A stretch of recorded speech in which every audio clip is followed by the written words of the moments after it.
भारत में एक strange situation है कि भारत के प्रधानमंत्री को अगर ग्लोबली मोस्ट इंपॉर्टेंट इवेंट पे ना बुलाया जाए तो भारत के अंदर कुछ लोग खुश होते हैं। ये पर नई बात नहीं है। अगर आप याद करें, गुजरात के मुख्यमंत्री थे, उनके लिए बाकायदा लिखित में चिट्ठी लिखी जाती थी अब यूएस ना जाए। आप सोचिए, कोई मुख्यमंत्री किसी प्रदेश का डेमोक्रेटिकली इलेक्टेड होता है, अगर वो मुख्यमंत्री को इनवाइट ना मिले या वीजा ना मिले या कोई प्रॉब्लम हो तो वो भारत की इंसल्ट है, उस समय की केंद्र सरकार की इंसल्ट है। पर आप अपनी डोमेस्टिक राजनीति के लिए भारत के एक मुख्यमंत्री को इंसल्ट करने के चक्कर में आप भारत की जो स्टैंडिंग है वर्ल्ड में उसके अगेंस्ट जाते हैं। खैर, हुआ कुछ नहीं, वो मुख्यमंत्री बाद में प्रधानमंत्री बनते हैं। यूएस तो जाना छोड़ो, यूएस इंडिया आना, रिलेशनशिप, फ्रेंडशिप, वो सब इतिहास का हिस्सा है। पर G7 को लेकर कंट्रोवर्सी हुई और G7 हो रहा है कनाडा में। अब कनाडा में कुछ लोग हैं जो कैनेडियन गवर्नमेंट पे लोकल प्रेशर भी डाल लेते हैं। भारत में भी कुछ लोग बड़े खुशी से ट्वीट कर रहे थे कि देखिए, भारत के प्रधानमंत्री को बुलाया नहीं गया G7 में।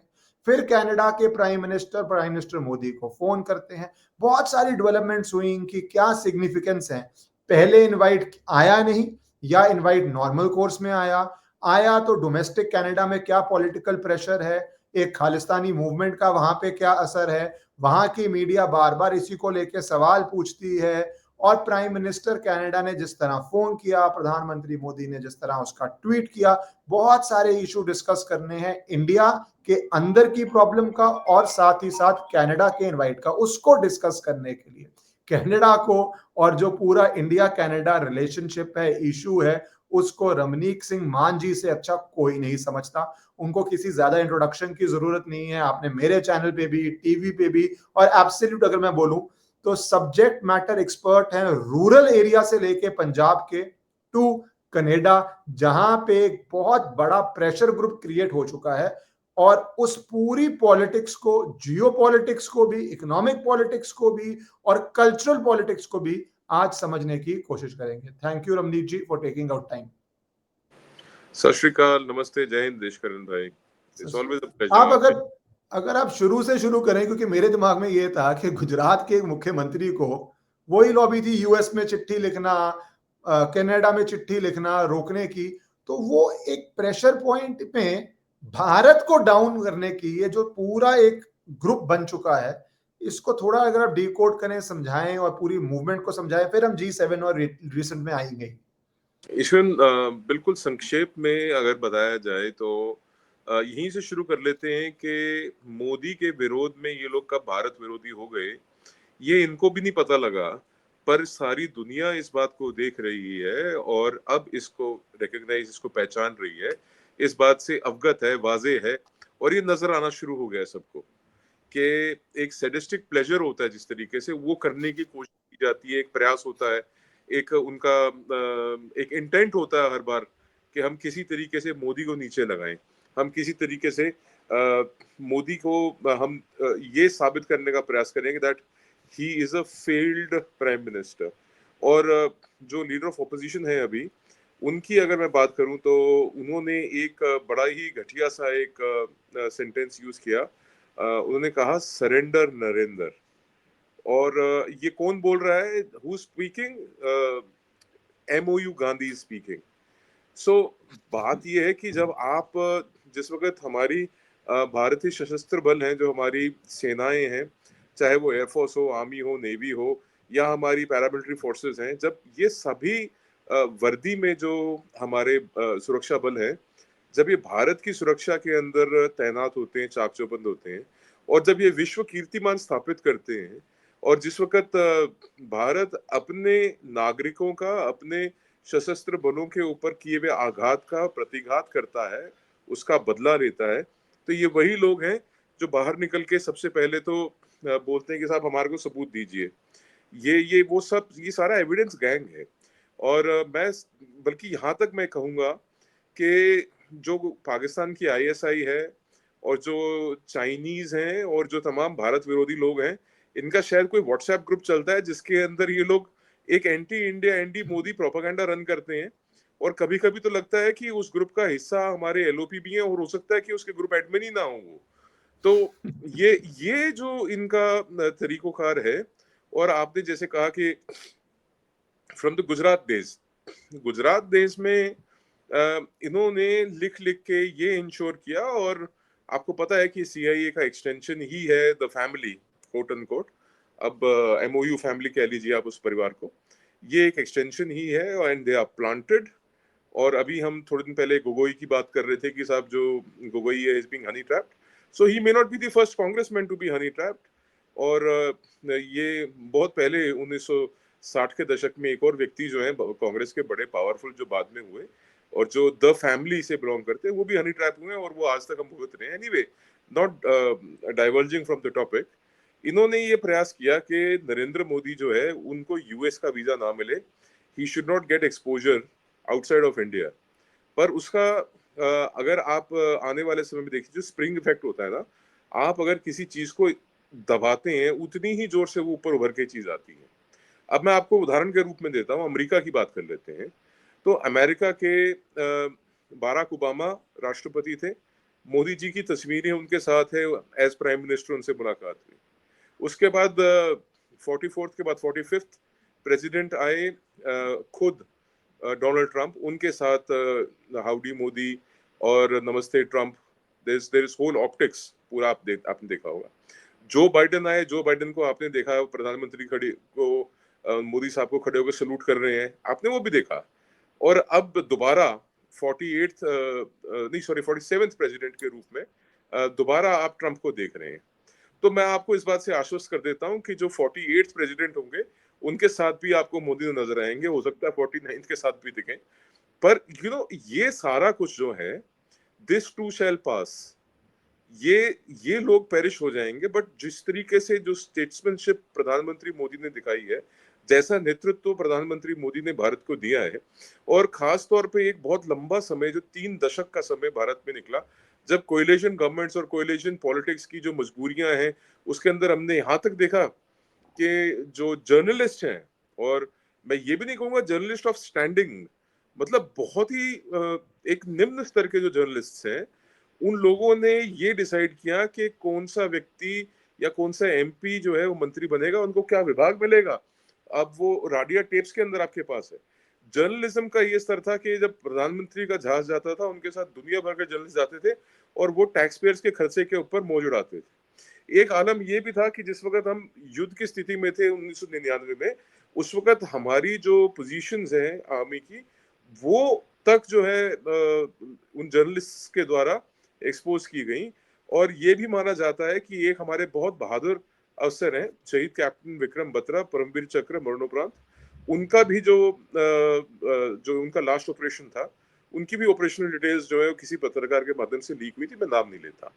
तो उन परिस्थितियों से जब निकल के आप आते हैं और उसके बाद आप देखते हैं कि भारत एक स्थिति में आता है जब भारत विश्व पटल के ऊपर अपनी जो ताकत है, अपनी क्षमताएं हैं, उनको पूर्ण रूप से भी प्रदर्शित नहीं करता, आंशिक रूप से अपनी क्षमताओं को, चाहे वो ऑफेंसिव हो या वो डिफेंसिव हो, वो दोनों अपनी अपनी जो कैपेबिलिटीज है, अपनी ताकत है, कुव्वत है, हैसियत है, अपनी क्षमता को जब आंशिक रूप से भी जब वो प्रस्तुत करता है, तो दुनिया खड़े होकर देखती है और मुंह खुल जाता है, जिसको हम कहते हैं ना, with open mouth and jaw dropping.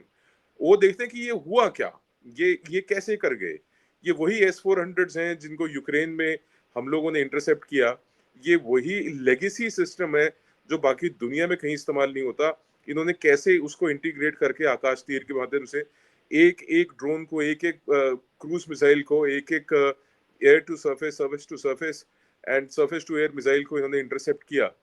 तो ये जो क्षमताएं हैं भारत की, जब ये दिखती हैं, तो आपको पता लगता है कि वास्तव में मोदी जी को गुजरात के समय से क्यों दबाया जा रहा था, कि हमको शायद ना पता हो, परंतु इन देश के दुश्मनों को, चाहे वो कलेक्टिव वेस्ट हो, अब तो उसको आप कलेक्टिव वेस्ट भी कह सकते हैं, तो चाहे ये कलेक्टिव वेस्ट की बात हो, चाहे चाइनीज की बात हो या पाकिस्तान, इनको शायद कहीं पता था कि ये व्यक्ति अगर भारत की सत्ता पे आसीन होता है, आता है, तो वह भारत का जो परिदृश्य है, जो भारत का ग्लोबल स्टैंडिंग है, उसके अंदर एक बहुत मेजर लीप और एक बहुत बड़ा टर्न आएगा।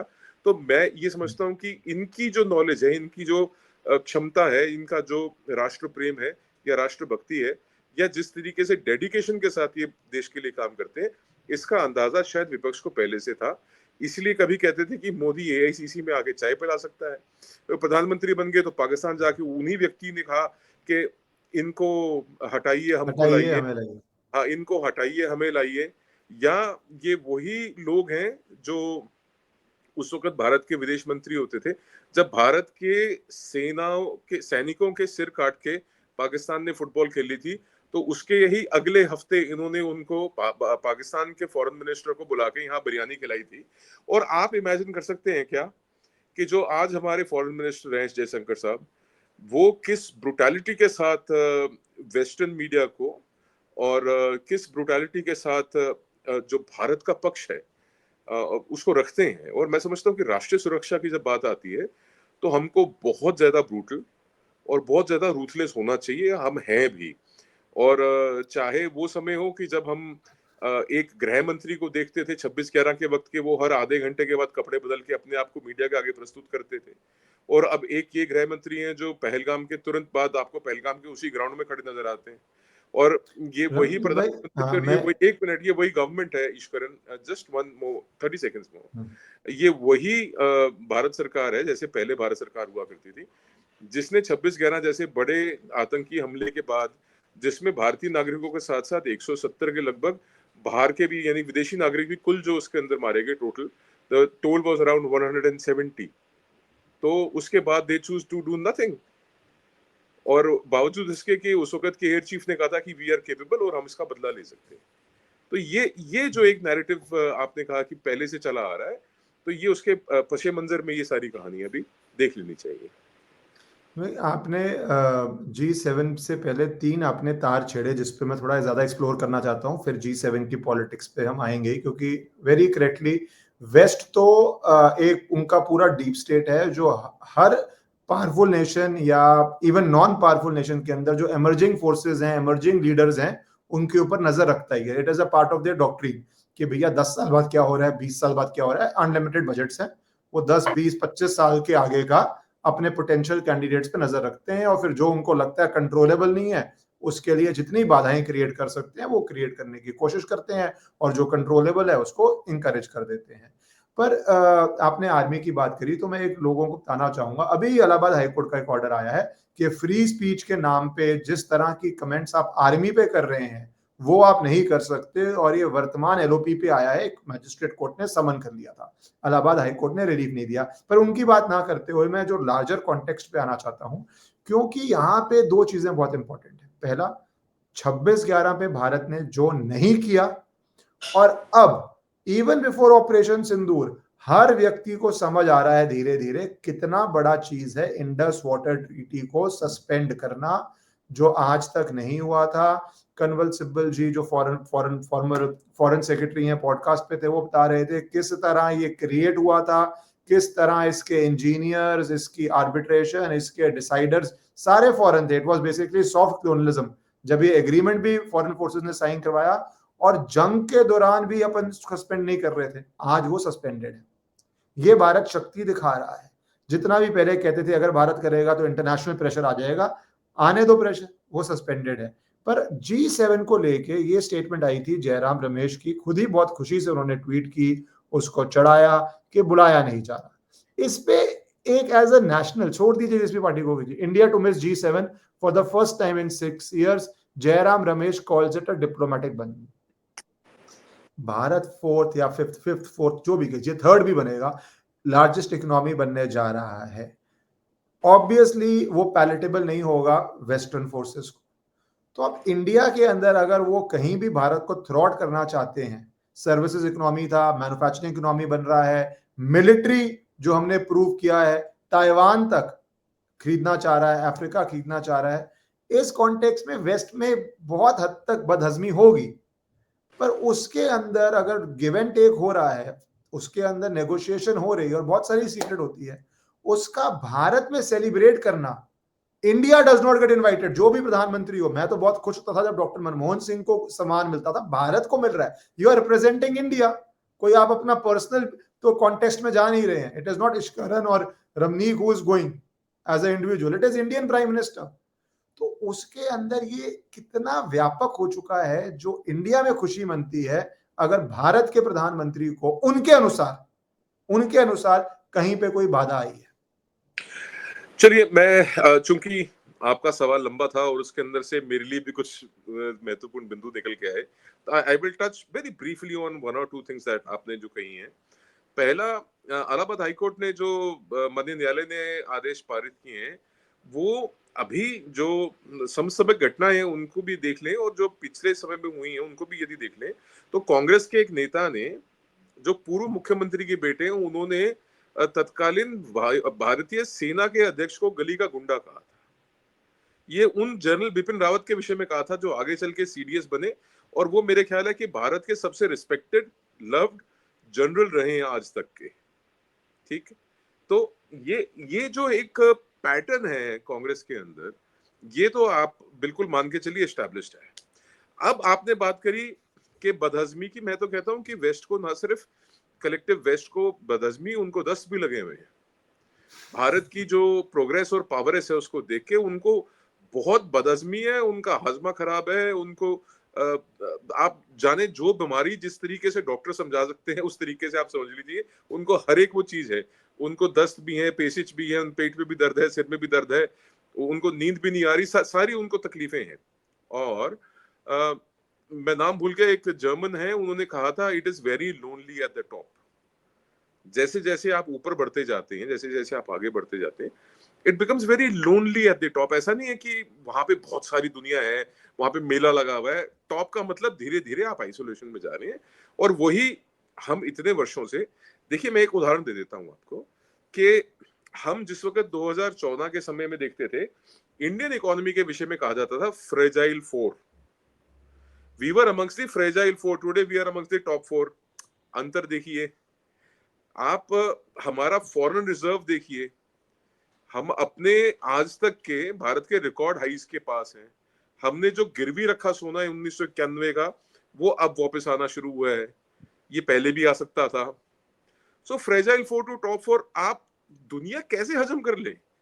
फर्ज कर लिए आपका सोना किसी के पास पड़ा हुआ है, गिरवी पड़ा हुआ है, आपने पैसे दे दिए, वो सोना उठाया नहीं, पर आप जब सोना उठाएंगे भी अपना, तो भी वो सोचेगा कि यार ये तो जा रहा है मेरे पास से।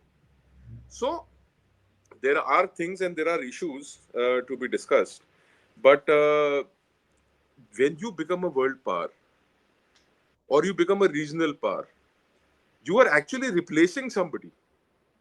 Economically speaking, we are amongst the top four. हमने जापान को dethrone किया चौथे नंबर पे, and Japan has no problems with India. The problem is with the collective West. Purchase power parity में India is the third largest economy in the world. हमारी ताकत, हैसियत को, and we are the fastest growing economy in the world. और हम 2025 में 2047 तक का मोदी जी का टारगेट है कि भारत को हमने एक विकसित देश बनाना है। वो 22 साल की बात रहेगी, ये 2 दशक की। 2 दशक के बाद अगर भारत विकसित भारत बनता है, तो इसके अंदर क्या मतलब, what is the message going behind it? Number एक, हमने एंटी टेररिज्म पॉलिसी के अंदर, you can call it the Modi doctrine now, it is a new normal.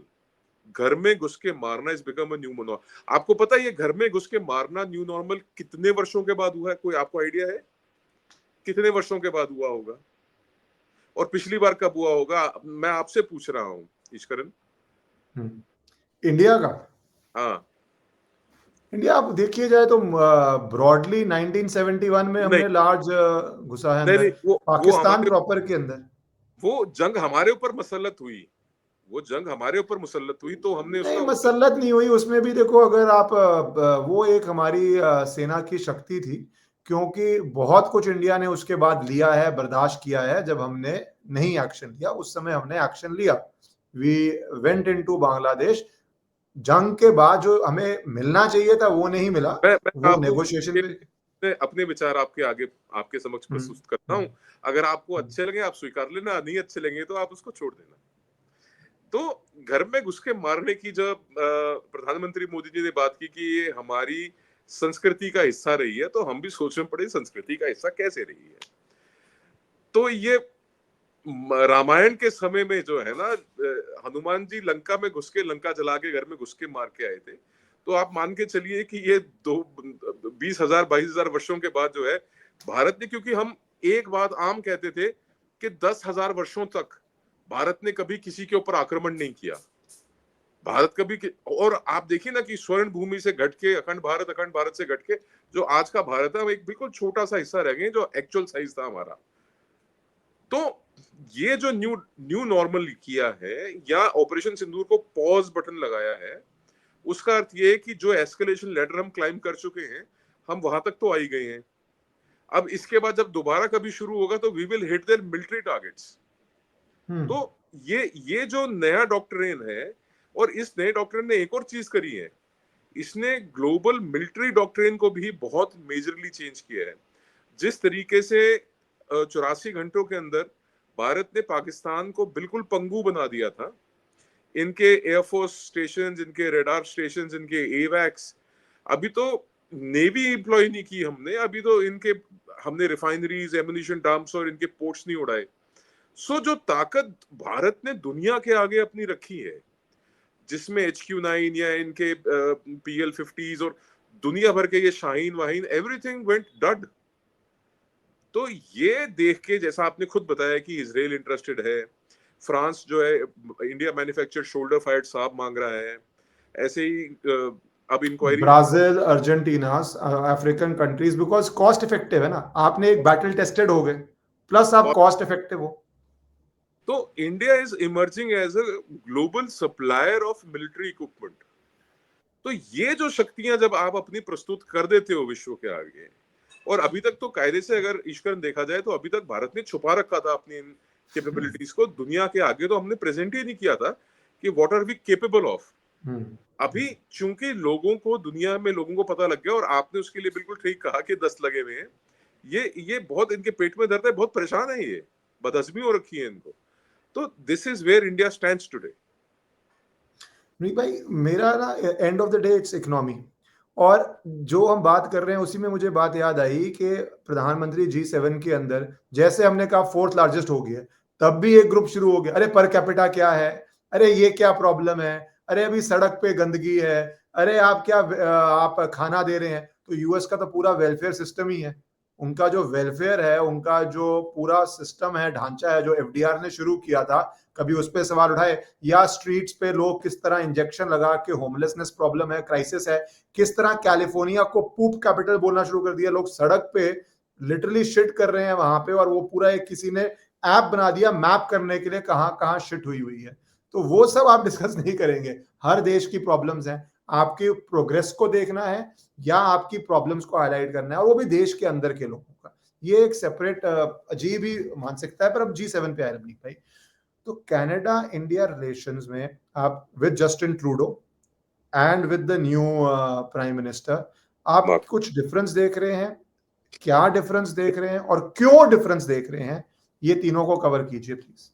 Okay, so starting with dustbin Trudeau, I think उस वक्त भारत और Canada के relations they were at all time low. मैंने dustbin बोल दिया, Justin Trudeau. तो with Justin Trudeau at helm of affairs, और उसके कारण जो है बड़े सिंपल हैं, because he was running a minority government with the help of a party which was headed by a known Khalistani. तो वो खालिस्तानी एजेंडा अपनी सरकार को अलाइव रखने के लिए चला रहे थे, और बहुत लंबे समय तक ये चला। और सिर्फ खालिस्तानी ही नहीं, वहां पे Chinese had a free field day, उन्होंने, चाइनीज ने भी बड़ी वहां पे पुलिस स्टेशन अपने सेटअप किए, और चाइनीज ओरिजिन के सिटीजन्स को बहुत हरास किया इन्होंने।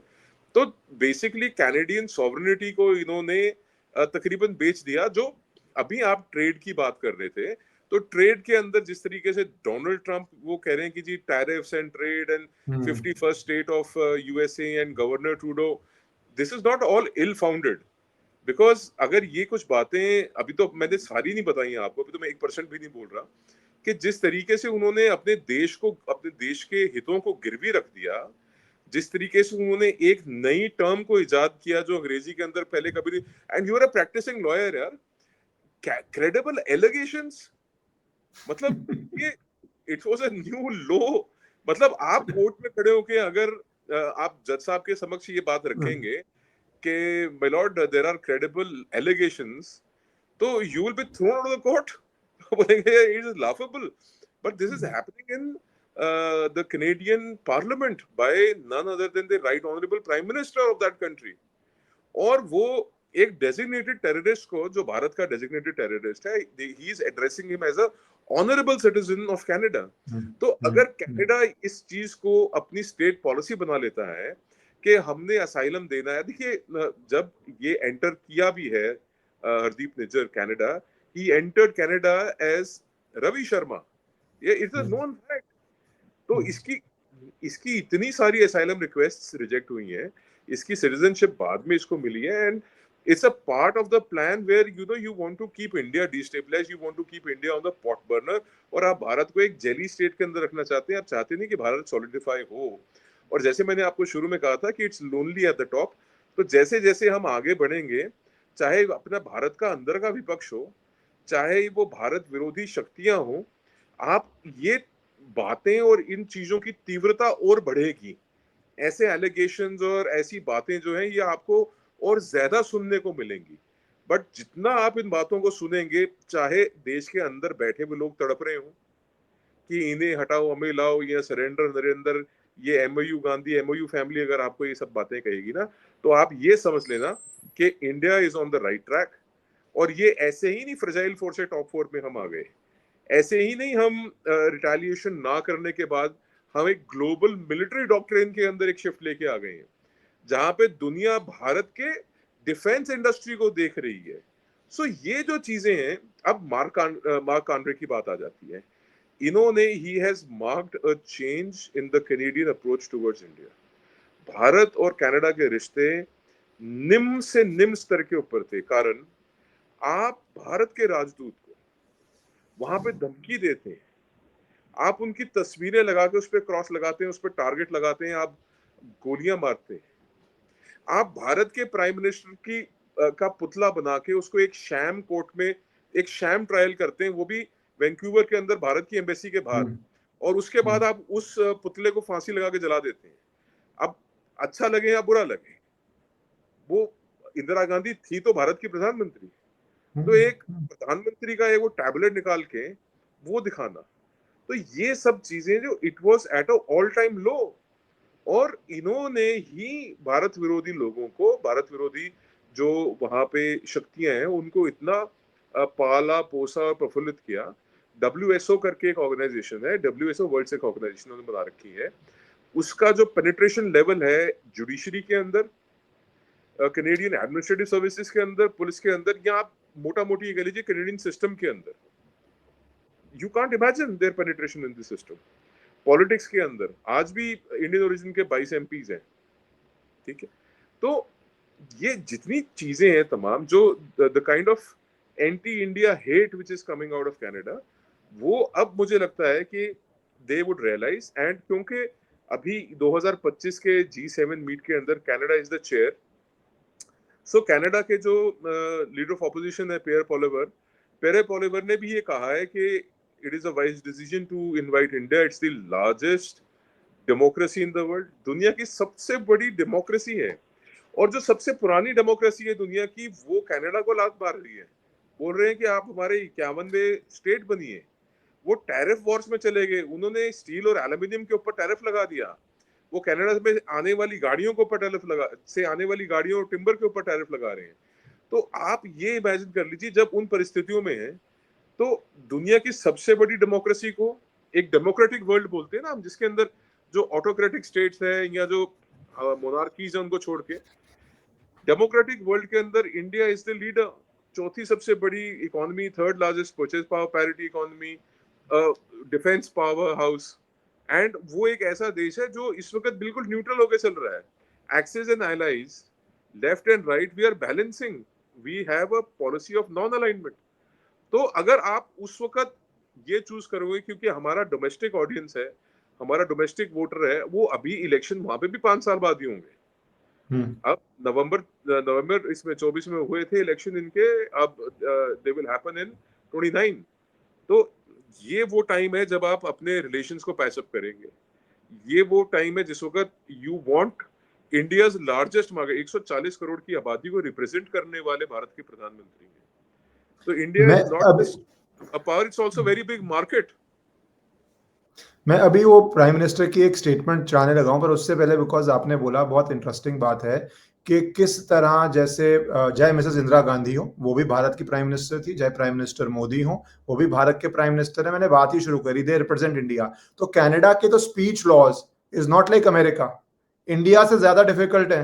वो आपको अगर आप स्पीच ऐसे ही कर रहे हैं भारत के प्राइम मिनिस्टर में हेट स्पीच के अंदर, जब उनको करना होता है, वो किसी को भी अरेस्ट करके अंदर डाल सकते हैं। उनके जब ट्रकर स्ट्राइक हुई थी, उन्होंने बैंक अकाउंट्स फ्रीज कर दिए थे, लोगों के अकाउंट्स के पैसे निकाल दिए थे डोमेस्टिक कैनेडियन प्रोटेस्ट के लिए। तो वहां पे जो लोग यहाँ बैठ के सोचते हैं ना कि कनाडा के अंदर free press is like American, वो कहीं से कहीं तक नहीं है। लोगों के अपनी सरकार पे कैनेडियन सिटीजन्स के प्रोटेस्ट के लिए अकाउंट्स फ्रीज हो गए, जेल सेंटेंसेस हुए। भारत के अंदर वो अलग बात करते हैं। तो जब वो जान के कोई एक्शन नहीं लेते या ऐसे फोर्सेस को एम्बोल्डन करते हैं जो जस्टिन ट्रूडो के नीचे हो रहा था, तो वो भी एक क्लियर स्टेट पॉलिसी है जहां पे आप भारत के अगेंस्ट करना चाह रहे हैं। पर मैं एक बार इसकी एक क्लिप सुना देता हूं, क्योंकि G7 को लेके जो भी भारत में पॉलिटिक्स हुई, कनाडा में हुई, डिले हुआ, टाइम पे आया, उसके ऊपर उनके कमेंट थे। that should be at the table for those discussions. And in my capacity as G7 chair, in consultation with others, some others, make those determinations. India, the fifth largest economy in the world, effectively the most populous country in the world, central to a number of those supply chains, at the heart of a number of those supply chains, so it makes sense. And in addition, bilaterally, we have now agreed, importantly, I extended the invitation to Prime Minister Modi in that context, and he has accepted. Basically, he is saying कि मैंने in consultation with some other nations, that means maybe मन था नहीं था, one has to read between the lines because दो बारी repeat करता है in consultation with some other countries कि मैं G7 का चेयर हूं, पर मैं कंसल्टेशन में चल रहा हूं। तो मुझे प्रधानमंत्री मोदी को इनवाइट किया। It is the fifth largest economy, इनको हजम करते करते फोर्थ लार्जेस्ट थोड़ा टाइम लगेगा। और उसके बाद के मोस्ट पॉपुलस कंट्री, जो आप कह ही रहे थे कि इंडिया की इतनी बड़ी मार्केट है, पॉपुलेशन है, हमारी मिडिल क्लास बड़े बड़े देशों की आबादी से ऊपर है। तो ये सेड हमें ये टेबल पे बुलाना ही था। तो ये बेसिकली एक फैक्चुअल एक्नॉलेजमेंट कर रहे हैं कि इंडिया की पॉपुलेशन, इंडिया की economy and in consultation with other countries मुझे बुलाना ही था। इसमें मार्क कॉनरे ने दो बातें और कही हैं जिनको मैं और हाईलाइट कर देता हूं। इनसे एक सवाल सीधा पूछा था पत्रकार ने कि क्या आपकी डोनाल्ड ट्रंप से इस विषय में बात हुई थी? He said short answer is no. इसका अर्थ ये है कि अब आप समझ लीजिए G7 में से एक तो बाहर हो गया। अब वो कंसल्टेशन किसके साथ इनकी हुई होगी, that is very obvious, that is very obvious. तो चलिए ये दूसरी बात होगी। और इसके अलावा इन्होंने एक चीज और कही, इसमें कहा कि we have had a discussion with our Indian counterparts on discussions related to law and order. तो मैं आपको बता दूं कि MLAT एग्रीमेंट एक म्यूचुअल लीगल एग्रीमेंट ट्रीटी है भारत और कनाडा के बीच में, और हमने इनके पास 29 रिक्वेस्ट दे रखी हैं डिपोटेशन की और अरेस्ट्स की। तो अब ये देखना बड़ा इंपॉर्टेंट होगा कि जहां कनेडियंस इसको इंटरप्रेट कर रहे हैं कि शायद हरदीप निज्जर के मर्डर के अंदर कोई यहां से लीड्स निकलेंगी, मेरा व्यू पॉइंट ये है कि जो हमारे एक्सट्रेडिशन के रिक्वेस्ट आपके पास पड़े हैं, जिनको आप basically on a pile of paper आप बैठे हुए हैं, अब आपको भी उसके ऊपर एक्ट करना पड़ेगा क्योंकि you have committed to the global world कि we are discussing on law and order. तो ये जो लॉ एंड ऑर्डर की स्थिति भारत के अंदर उत्पन्न हो रही है, जैसे हमारे नोन गैंगस्टर्स हैं, नोन एक्सटॉर्शनिस्ट्स हैं, मर्डरर्स हैं, ये सारे कनाडा में असाइलम लेके बैठे हुए हैं जी। And none other than the right honourable prime minister वो पार्लियामेंट में कह रहे हैं कि साहब ये हमारे ऑनरेबल सिटीजंस हैं।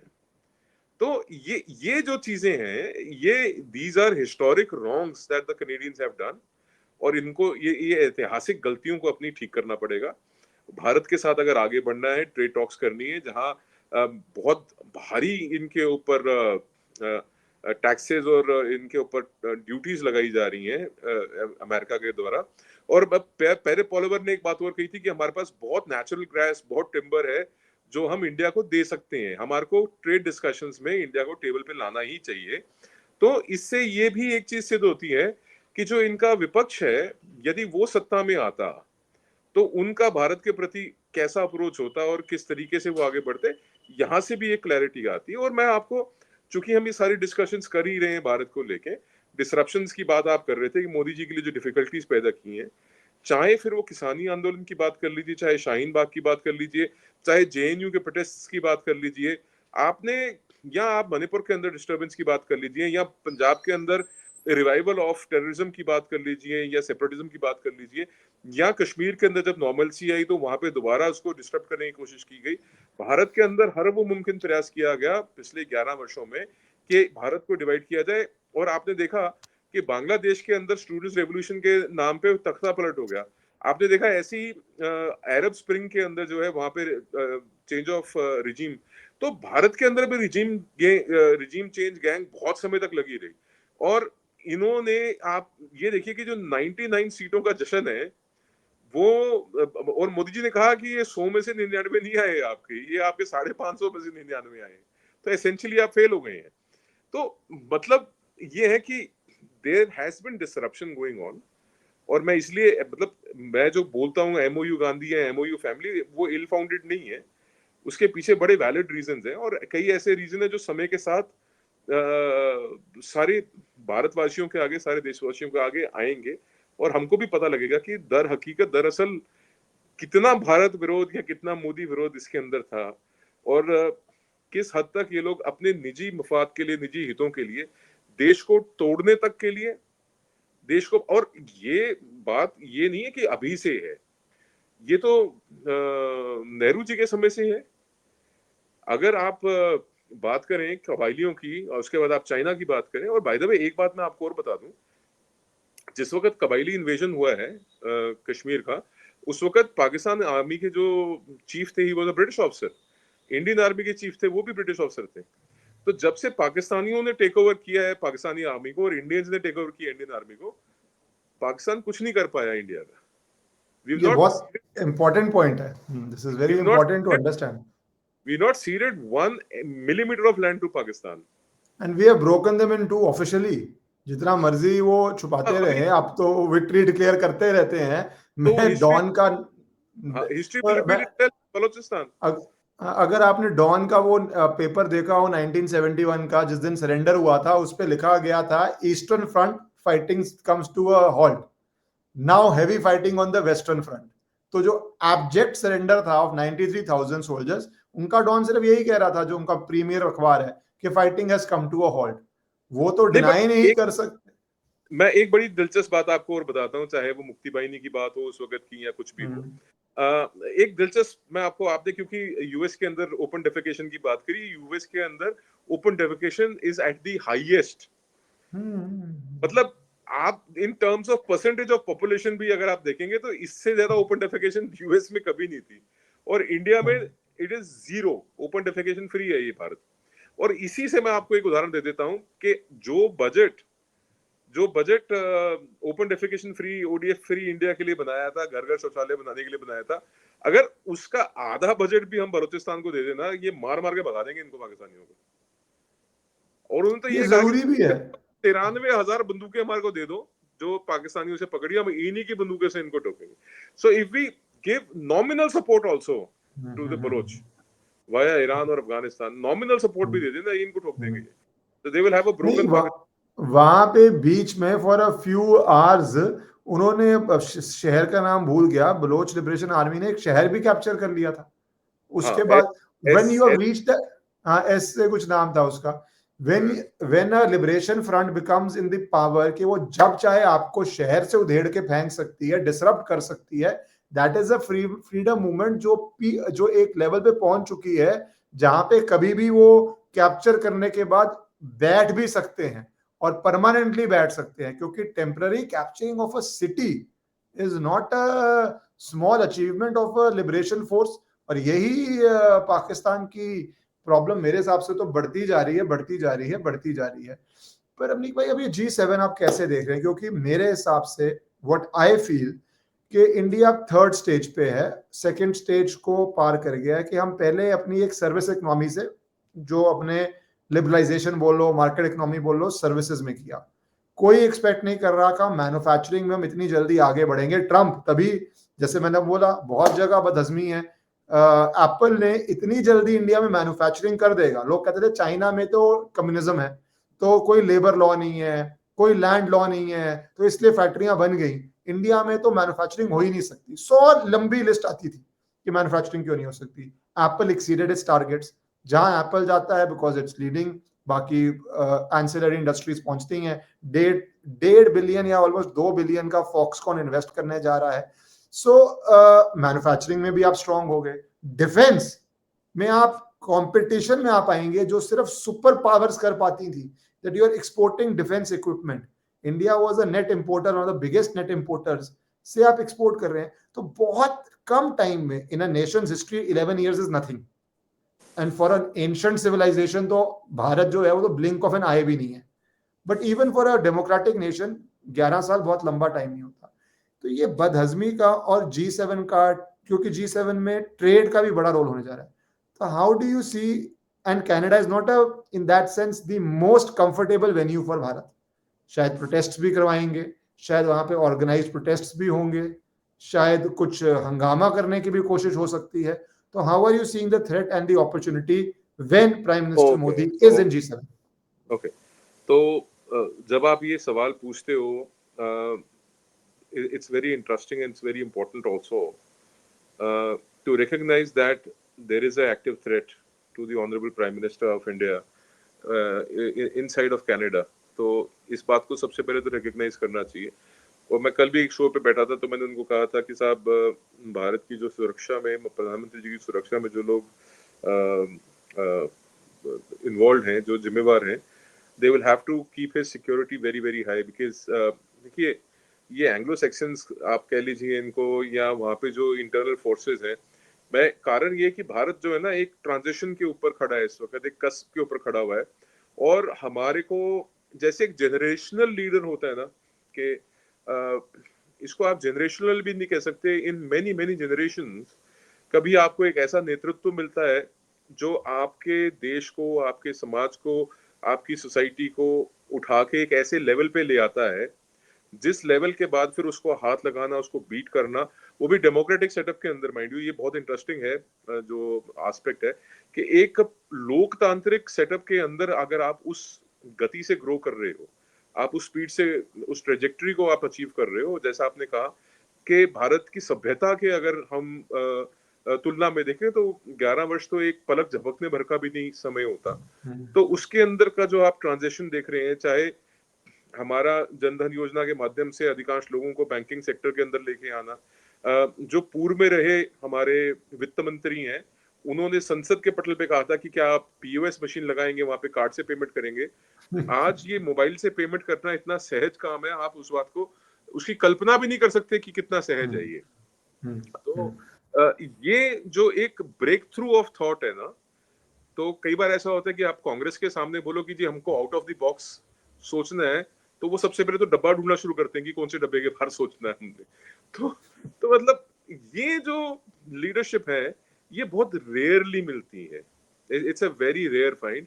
और उस नाते से अगर देखें तो जनरेशनली स्पीकिंग प्रधानमंत्री मोदी जो है वो भारत के लिए, भारतीय सभ्यता के लिए बहुत बड़ा एसेट है। He is a huge asset for our country, for our civilisation. और सिविलाइजेशन का अर्थ है कि एक बहुत लंबे समय में, एक बहुत बड़े कालांतर में हमारे को ऐसा लीडर मिला है जो भारत को आगे लेके जा रहा है। तो आपने जो कहा कि उनकी सुरक्षा को लेके, हाँ, मेरे मन में संशय है। और वहां पे इस तरीके की जो हिमाकत है, इस तरीके की जो दुस्साहस है, वो करने का प्रयास किया जा सकता है। इसलिए जो लोग उनकी सुरक्षा के साथ संबंधित है, उनको थोड़ा सा ज्यादा केयरफुल रहना चाहिए, मेरा ऐसा मानना है। और रही बात G7 की, तो उनका तो डिक्लेयर्ड जो ऑब्जेक्टिव्स हैं उसके अंदर एक ऑब्जेक्टिव जो है वो ट्रेड भी है, इकोनॉमी भी है। तो दुनिया की चौथी, अब जैसे आपने बोला हजम करने में समय लगेगा, तो दुनिया की चौथी सबसे बड़ी इकोनॉमी को तीसरी सबसे बड़ी परचेज पावर पैरिटी में जो मुल्क खड़ा हो, उसको इग्नोर करना इज इम्पॉसिबल। और स्पेशली जब आप चेयर हो और आप अपने इंटरनल ऑडियंसेस को भी एड्रेस कर रहे हैं, आप ग्लोबल स्टेज के ऊपर एक मैसेज दे रहे हैं कि साहब, we can't do without India. The G7, the great 7, the group of 7, the largest 7 economies of the world can not do without India. Bharat के बिना हम नहीं चल सकते, हमारा गुजारा नहीं है। और भारत अब एक ना सिर्फ मैशियत के नाते से, यानी इकोनॉमी यानी वित्तीय शक्ति के नाते से, परंतु एक दिफा के नाते से भी और एक रक्षा के नाते से भी एक बहुत बड़ी शक्ति के रूप में उभर के आगे आ रही है। तो ऐसे देश को और ऐसी लीडरशिप को जो अप्रत्याशित हो, जब आप देखेंगे कि भारत के अगर इतिहास को भी आप उठा के देख लीजिए, 78 साल का तो है, कितना बड़ा इतिहास है, तो आप देख लीजिए कि क्या हमारे पास ऐसी लीडरशिप मिली पहले जिसने देश को ऐसे टर्न करके रख दिया हो। और 11 साल के अंदर हम एक कस्प के ऊपर आ गए हैं जहां पे हम देखिए ईश्वरन, आप भी इसी भारत के हैं, मैं भी इसी भारत का हूँ, और आज से 15 साल पहले हमारे को पता है हम क्या क्या बोलते थे कि अरे इंडिया है यार, कुछ नहीं हो सकता, अरे भारत है यार हमारा, ये ऐसे ही चलेगा, यहाँ पे कुछ नहीं हो सकता। We were hopeless about our country, very hopeless. और अब हमारे पास एक टारगेट है कि हमने अगले 22 साल में एक विकसित राष्ट्र के रूप में अपने आप को हमने बनाना है, उसके लिए हमारे लीडरशिप है। और एक एक मंत्री जो मोदी जी की टीम में है, दे आर कॉन्ट्रीब्यूटिंग, चाहे वित्त मंत्री हो, चाहे विदेश मंत्री हो, चाहे हमारे सरफेस ट्रांसपोर्ट और शिपिंग यानी कि गडकरी जी हो, तो आप देखिए कि किस तरीके से he has chosen the best people for the best job. और दिफा के नाते से अगर आप देखें तो राजनाथ सिंह जी हम कम बोलते हैं, बड़े लिमिटेड शब्दों में, पर अपनी बात बड़े इफेक्टिवली कह देते हैं। तो ये जो आप शिफ्ट देखते हैं, दी मैसेजिंग टू द वर्ल्ड, और वो मैसेजिंग सिर्फ एक ग्लोबल प्लेटफॉर्म से नहीं होती है, घर बैठे भी मैसेजिंग होती है। और इनिशियली मैं आपको बता दूं कि इनफॉर्मल इनविटेशन जो है, एक डिस्कशन पहले हुआ था जिसमें हमने बड़े पोलाइटली डिक्लाइन कर दिया था। बाद में head of government to head of government level पे ये खुद जो मार्क कानरे हैं, इन्होंने प्रधानमंत्री मोदी जी को इनवाइट एक्सटेंड किया है, उसके बाद ये एक्सेप्ट हुआ है। हाँ, वो ये प्राइम मिनिस्टर का ट्वीट भी आया था कि उनकी जी रीसेंट विक्ट्री पे कॉन्ग्रेचुलेट किया और थैंक किया G7 summit in Kananaskis later this month. Vibrant democracy is bound by deep people-to-people ties. India and Canada will work together with renewed vigor, guided by mutual respect, shared interest. मुझे एक बात बहुत अच्छी लगती है रमनीक भाई, इसमें इंटरेस्टिंग भी लगती है। देखिए, आप कोई पार्टी थ्रो करते हैं, कोई इवेंट करते हैं, कुछ लोगों को आप प्यार से बुलाते हैं कि यार मेरा इससे बहुत प्यार है, कुछ लोगों को आप कई बारी सिम्पथी में बुला लेते हैं कि यार ये उतना अच्छा नहीं है, नहीं बुलाऊंगा, बुरा लगेगा, यू कॉल इन सिम्पथी। कुछ लोग आपको पसंद नहीं होते, पर वो ऐसे हो जाते हैं आप इग्नोर नहीं कर पाते। अगर भारत को ना बुलाने का कनाडा का इंटरनल पॉलिटिक्स के लिए मन था, तो मैं उसको ज्यादा बड़ी विन मानता हूं कि इफ इंडिया का आपका बुलाने का बिकॉज ऑफ डोमेस्टिक पॉलिटिक्स मन नहीं था, but India is too powerful and too big to ignore, कि आप नहीं बुलाएंगे तो पूरा G7 में चर्चा यही रहेगी कि आपने कैसे सबसे बड़ी इकोनॉमी, सबसे बड़ी पॉपुलेशन को नहीं बुलाया। That is a bigger victory than कोई आपको हाँ यार आजा भाई आजा पार्टी हो रही है। तो मैं थोड़ा इसको डिफरेंटली देखता हूं और मैं उसको ज्यादा बड़ी शक्ति मानता हूं when you are too powerful and too big to ignore. Okay, Ishwar, इस बात पे मैं आपको एक गीत याद कराता हूँ। हम बचपन में गाते होते थे, हम होंगे कामयाब, हम होंगे कामयाब एक दिन, मन में है विश्वास, पूरा है विश्वास। तो मेरे को ये मतलब उस वक्त तो पता था कि हाँ कामयाब होना है, वो पर्सनल लेवल पे होता है, फैमिली लेवल पे होता है, पर राष्ट्रीय स्तर पे कामयाब होना इसको बोलते हैं कि आपको कोई पसंद करे ना करे, पर आपके बिना गुजारा नहीं है। तो आपने बहुत खूबसूरती से आपने इस बात को डिफाइन किया कि ये G7 एक समझ लीजिए पार्टी है जिसमें किसी को तो मजबूरी में बुलाना पड़ रहा है, और किसी को सिर्फ दिल रखने के लिए बुलाया जा रहा है, और किसी को दिल पे पत्थर रख के बुलाया जा रहा है कि साहब आओ तो तो वही हो रहा है। मैं तो दोनों तरह देख रहा हूँ, जिस तरह मर्जी आप इसको चूज कर लीजिए, आपको एंड ऑफ द डे बुलाना पड़ रहा है, and that's what counts, that's what counts. Thank you Ramnik भाई, आपने पूरा ये पर्सपेक्टिव किया, डिस्कस किया। अब G7 के बाद फिर मिलेंगे, एक बारी बात करेंगे क्या वहां पे अचीव। सबसे ज्यादा पेट में दर्द और ये दस्त जो है ना खालिस्तानियों को लगे हुए, उनको पता लग गया कि भाई अब जो है ना ये जो मोदी डॉक्ट्रिन है उसके चक्कर में यहाँ पे भी एक शिफ्ट आ गया है, यहाँ पे भी उनकी भी लोकल डॉक्ट्रिन चेंज होगी इनके प्रति। अब ये परेशानी बहुत बड़ी है, और इसको ना ऑब्जर्व पता है कब तक करना है इश्करण, इसको अब हमने 2027 के मार्च महीने तक ऑब्जर्व करते रहना है एज एनालिस्ट, क्योंकि हमारा पंजाब का इलेक्शन है, पंजाब का इलेक्शन है 2027 में। तो अब हमने ये देखना है कि ये यहाँ से क्या लॉबिंग होती है, क्या ऑफ लॉबिंग होती है, किस तरीके से कैनेडियन सिटीजन्स जो हैं वो इंडियन डेमोक्रेटिक प्रोसेस के अंदर एक लोकल इलेक्शन के अंदर पार्टिसिपेट करते हैं नहीं करते हैं, फंड करते हैं नहीं करते, इन्फ्लुएंस करने की कोशिश करते हैं या नहीं करते, किस तरीके से वहां से क्या आवाजें आती हैं। अब हमने और कैनेडियन गवर्नमेंट कैसे उसके ऊपर रिएक्ट करती है, और हमारे जो रिक्वेस्ट हैं, जैसे कि कैनेडियन प्राइम मिनिस्टर ने खुद कहा उस प्रेस स्टेटमेंट में कि लॉ एंड ऑर्डर को लेके भी हमारी डिस्कशन हुई है, तो ये जो 29 हमारी रिक्वेस्ट पड़ी हुई है इनके पास एक्सट्रेडिशन की, उसके ऊपर क्या होता है, तो ये पेट में दर्द जो है ना उनको भी होगा खालिस्तानियों को, जस्ट वेट एंड वॉच। ये बहुत इंटरेस्टिंग पर्सपेक्टिव है, फ्यूचर फूड फॉर थॉट आप दे रहे हैं कि हाँ उनके दिमाग में, एक लॉबी के दिमाग में वहां पे था कि हम इंटरनल प्रेशर से free run, prime minister of India को आने नहीं देंगे, फ्री रन, वो मान चुके थे। हाँ पूरा फ्री रन। और प्राइम हाँ। मिनिस्टर ऑफ कनाडा एक मतलब वेस्ट की कंट्री, और हमारे को we were compelled to say कि it is the Pakistan of the west. ये पश्चिम का पाकिस्तान तो हम पता नहीं कितनी बार बोल चुके हैं उसको। तो आने वाले दिनों में यस, इवॉल्विंग मोदी डॉक्ट्रिन पे किस तरह इवॉल्व होता है वर्ल्ड, वो भी देखने में बहुत बहुत इंटरेस्टिंग होगा, and obviously we will keep asking you to decode it. Thank you भाई। विद इन इंडिया भी एक ऑपरेशन पुशबैक चल रहा है, रोहिंग्याओं का, बांग्लादेशियों का एक ऑपरेशन पुशबैक चल रहा है ऑलरेडी। तो दैट तो आई थिंक मैं एक बात बोलूं, थोड़ा इसको जुडिशरी को लेके भी बोलना जरूरी है कि मोदी सरकार ने बहुत परफेक्ट टाइमिंग दिखाई।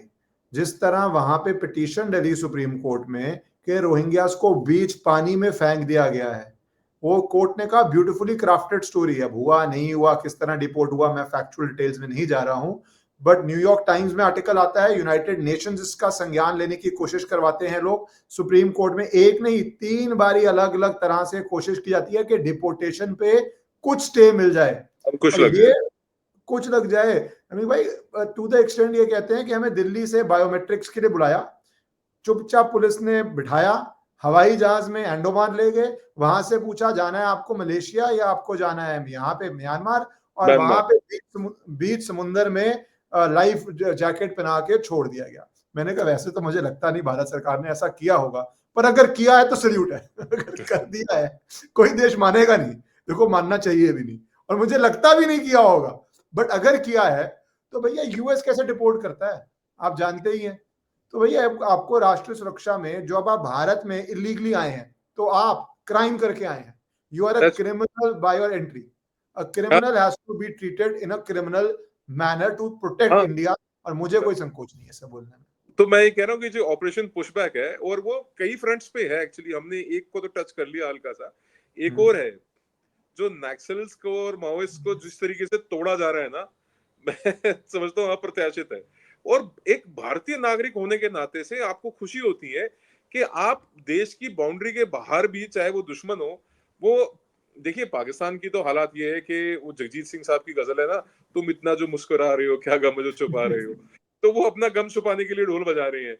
उनको पता है कि उनकी बहुत तसल्ली से ढोल बजाया गया, उनका ढोल फाड़ दिया गया, इतना मारा गया उनको, तो दे नो दैट।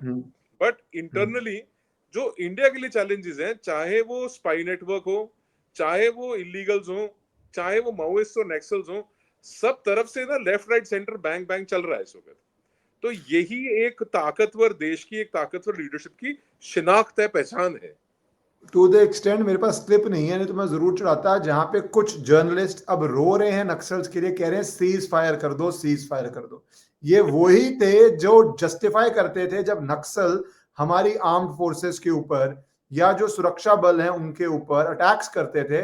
आज ये क्यों सीज फायर की बात हो रही है? अर्बन नक्सल्स हैं, इनको दर्द होता है, इनके भी पेट में दर्द होता है, इनको भी बहुतों को लग रहे हैं बहुत अच्छा है, मतलब you know as nationalist people, मतलब कितनी खुशी होती है, मतलब खून बढ़ा हुआ हमारा, तो वजन भी बढ़ा हुआ भाई।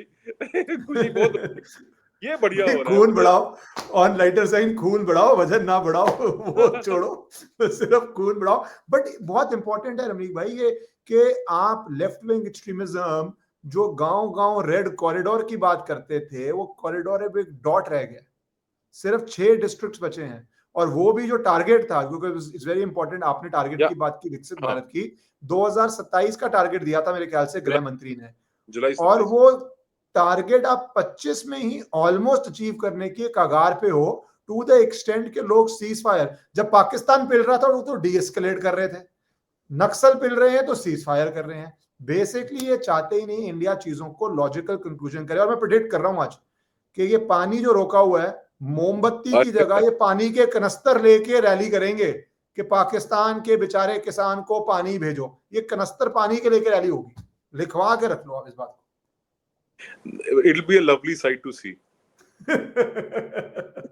ठीक है, और ये जो किसानी आंदोलन वाले हैं ना कि वहां पे भी किसान है, पानी देना चाहिए, they're all sorted now.